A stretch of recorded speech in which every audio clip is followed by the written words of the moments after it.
How to log in to canva.com. Hey everyone, welcome back to the channel. In today's video, I'll be showing you how to log in to your Canva account. So now without further ado, let's get started. So first thing first, open any web browser on your PC.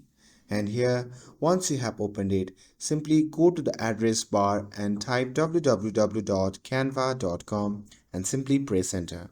And here, once you are on the Canva homepage, look at the top right corner of the screen and simply click on the option labeled as login button right next to sign up button. And now after that you will see different login option. So you can log in using Google, Facebook, email or other available methods. So choose the option you used when creating your Canva account. For example, I have signed in with my Google account, so I'm gonna simply click on continue with Google.